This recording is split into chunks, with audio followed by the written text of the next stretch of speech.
Hi, welcome to What the Flick. I'm Christy, that's Bibbs. We're going to talk about Christine, starring Rebecca Hall as Christine. We're going to describe it. Bibbs, please. Yes, Christine, not to be confused with the John Carpenter movie. This is the biographical story of Christine Chubbuck, a reporter who in 1974 killed herself on live television. It's one of the most notorious moments in the history of the medium, and I think this is one of the best films of the year. Check it out.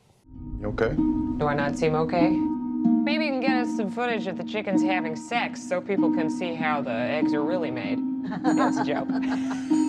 What is this? What are you doing? I've just been thinking a lot about your idea of sensationalizing the news. I'm agreeing with you. And now, let's kick it over to Christine Chubbuck. Thank you, George. In keeping with the WZRB policy, complete reports of local blood and guts, TV 30 presents what is believed to be a television first.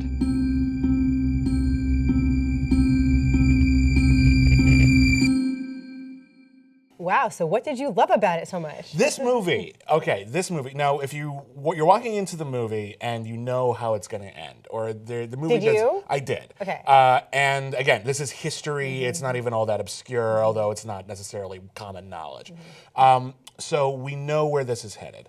And we see this incredibly powerful, strong, opinionated, clearly talented, but also clearly stifled woman. She's stifled by her position in the workplace. She's stifled by her gender in the workplace. She's stifled by the ever-changing face of television news, which she sees as becoming more focused on ratings and bloody reporting and not necessarily about actual news.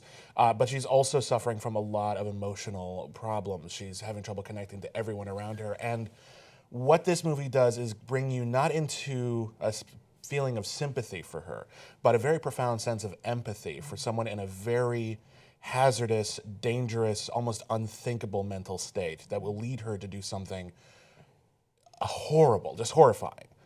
And what I think Antonio Campos does as a director, and I think what Rebecca Hall in particular does as an actress, is bring you into that state in an almost unprecedented way. The sense of shocking horror and anxiety that I felt while I was watching Christine was, I think, borderline profound. Wow. Because we often look at huge plot points, big melodramatic moments like suicide in films, and it's treated, frankly, it's treated very cheaply a lot of the time. It's treated as a shock. It's treated for just an excuse to get people to cry too often. And here, I honestly think they really want audiences to examine what would it take to get you there.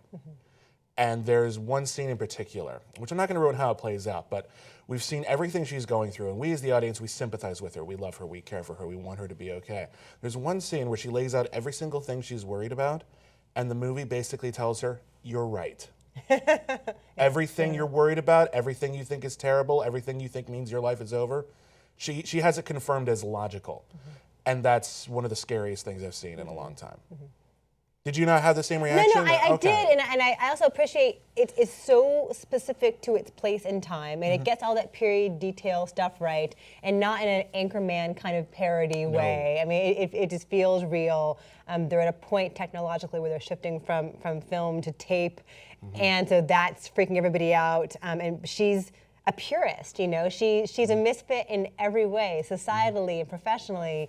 She's the smartest person in the room, and that gives her no joy, you know. And so I like a lot of the details of how specific this is to this point in time, but it's also so relevant today. I mean, like the news director comes off like a total asshole for saying, if it bleeds, it leads, but that's just everyday life. I mean, it's prescient to what we're doing now. Yeah, we're still seeing 40 the years seed later. that grew into modern news. Yeah. And so I really admired it for that. She's really great in this, and So there's an awkwardness to her, and that you feel for her. And the scene with the group sessions that we were talking like the about. self-help session. Right. Yeah. And that does not play out the way you expect it will. And many interactions that she has with people do not play out the way you might expect them to. What I think is really remarkable about this film is it would be very easy to paint Christine Chubbuck's life as one that is incredibly isolated. And yet we see that she has people around her who reach out to her, try to be friends, who are trying to be family. And she is, in many respects, she's holding herself back because to admit frailty would destroy her ego and potentially destroy her job, and she can't do it. There's a self-esteem thing going on there too. Oh, don't you think? absolutely. Yeah. No, absolutely. There's a remarkable amount of insecurity, and I think I deal with anxiety. I deal with very hard, like panic attack anxiety sometimes, and I think everyone knows what that's like at least once in a while. And what I think this movie does really, really well is it creates that moment where you feel like the world comes crashing down, where you feel like there's no hope. Anyone who's trying to help you, they're just trying to get in your way, or they're being condescending, and you can't accept it. We've all had a moment like that. What Christine does very elegantly is paint a portrait of someone whose entire life feels like that, with absolutely no escape. Every time she thinks, I'm going to do this thing, I'm going to talk to this person who's in a position to get me this job and who actually seems to like me, it fails. I'm going to talk to this person who I obviously have a crush on, and he seems to really like me, that doesn't go the way you expect. Every single time she reaches out to someone, she tries to, it either doesn't go the way she wants it to, or she's holding herself back. And every time someone tries to reach out to her, it falls apart either because she can't accept help because of her insecurities, or it falls apart for outside reasons. And it's just tragic, but it's tragic with a point, I think. I think it's saying something about the media. I think it's saying something about women in the workplace, but I think it's just saying something about anxiety, depression, and mental health that I think is really valuable, not just to say, not just to put in a meme, but to put you in the mindset. And I think Rebecca Hall is just, I look at her in this movie and I see Charlize Theron in Monster. Like that's the level of performance. Transformative. Yeah. Huge. Just an incredible performance. Yeah, and I read a couple of our fellow critic friends had a whole exchange on Twitter about how this movie is exploitative. Really? And I don't think so at all. I think Oh, it's really no. kind to her, and it tries to get into her mind in a kind way. Yes. And I think the notion there was that perhaps the moment, because we see the moment. Yes. And it's startling, of course, shocking. as it probably was to And that anybody moment doesn't watching, exist in real life. That footage was destroyed. I saw that it was like a famous bit of tape that you cannot find, or film rather, because it was film, whatever, back then. I didn't think so at all.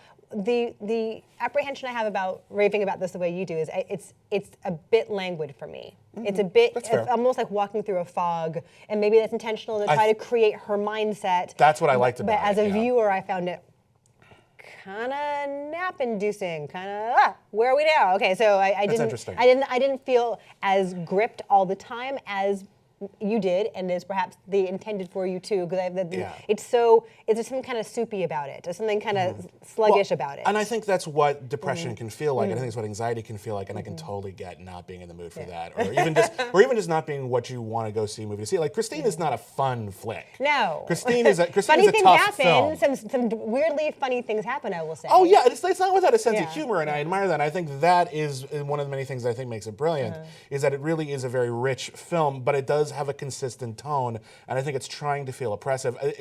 This is an exaggeration because the movie I'm going to compare it to is wildly surreal. But if you look at something like Eraserhead, where the tone, where the oppressive quality of it is the appeal, scale that back a bit, and you got Christine, and it's a similar kind of thing. You have to kind of sit there knowing this is the kind of film you're going to see. It's going to be tough, but I would hope that if you can get through it, if you can get on its wavelength, you're going to see some brilliant acting, particularly from Rebecca Hall, and you're going to really get into the mindset of something that I think a lot of dramatists wouldn't be comfortable showing you in this much detail, inviting you into someone's head and making you feel the same way. It's really startling. Yeah, you mentioned Rebecca Hall. It's a great supporting cast. You mentioned Michael C. Hall is in it as the anchor that she has a crush on. No relation to Rebecca Hall. No, that's true.